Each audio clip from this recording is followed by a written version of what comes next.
और अब बात करप्शन का टावर, एक्शन का पावर। लेकिन आज हम जिस एक्शन की बात कर रहे हैं वो आम जनता के लिए भारी पड़ गया है, क्योंकि लखनऊ डेवलपमेंट अथॉरिटी ने अग्रसेन हाइट अपार्टमेंट का नक्शा निरस्त कर दिया है। उससे फ्लैट खरीदने वालों में हड़कंप मच गया, क्योंकि अगर एलडीए ने पहले नक्शा पास नहीं किया होता तो आज ये भ्रष्टाचार नहीं होता।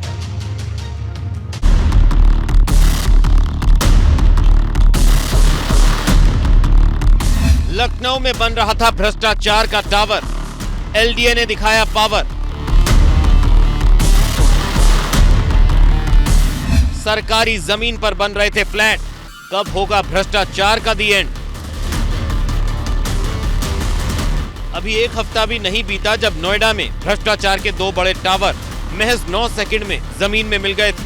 अब राजधानी लखनऊ में सरकारी जमीन पर कब्जा कर बनाए गए अग्रसेन हाइट अपार्टमेंट का पता चला है, जिसका नक्शा लखनऊ डेवलपमेंट अथॉरिटी ने निरस्त तो कर दिया है, लेकिन एलडीए का भ्रष्ट तंत्र खुद भी सवालों के घेरे में आ गया है।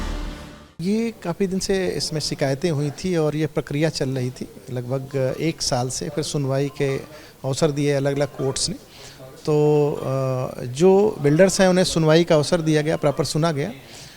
बेसिकली पाया गया कि अर्बन सीलिंग की लैंड थी कि जो एलडीए को मिलनी चाहिए थी, उसमें अर्बन सीलिंग की लैंड में तथ्यों को छुपाते हुए नक्शा पास कराया गया, क्योंकि बाद में दर्ज कराया गया, पहले दर्ज नहीं कराया गया था।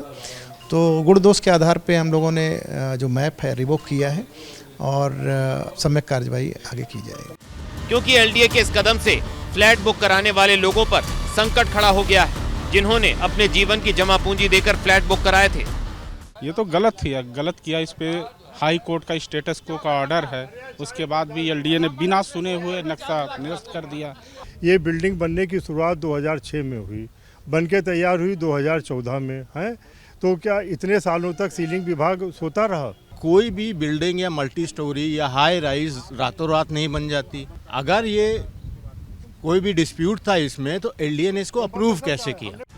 बताया जा रहा है कि जिस जमीन पर ये अपार्टमेंट बने हैं उसमें 90% सरकारी जमीन है। जमीन की कीमत का अनुमान 100 करोड़ रुपए लगाया जा रहा है। आवंटियों का कहना है कि जब एलडीए ने नक्शा पास किया था तब क्यों नहीं देखा कि जमीन किसकी है, क्योंकि अगर तब नक्शा पास न होता तो कोई फ्लैट खरीद कर नहीं फंसता। क्योंकि एलडीए ने 17 फरवरी 2006 को श्री राम अग्रवाल को इस जमीन पर अपार्टमेंट के लिए नक्शा पास किया था। इसके बाद 30 जून 2016 को इस बिल्डिंग का कंप्लीशन सर्टिफिकेट भी एलडीए ने जारी किया। एलडीए के सामने अग्रसेन हाइट्स अपार्टमेंट का नक्शा रद्द करने की नौबत ही ना आती अगर उसने नक्शे की अनुमति देने से पहले ही जांच पड़ताल पूरी कर ली होती।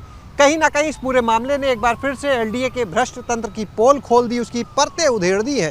हालांकि इस पूरे मामले में एलडीए ने कार्रवाई जरूर की, लेकिन उसका खामियाजा भुगतना पड़ रहा है इस अपार्टमेंट में रहने वाले आवंटियों को। मतलब इस पूरे मामले ने एलडीए के भ्रष्ट तंत्र की परतें खोलकर रख दी हैं। लेकिन बड़ा सवाल है कि आखिर भ्रष्टाचार का ये खेल कब तक चलेगा। लखनऊ से एबीपी गंगा के लिए शैलेश अरोड़ा की रिपोर्ट।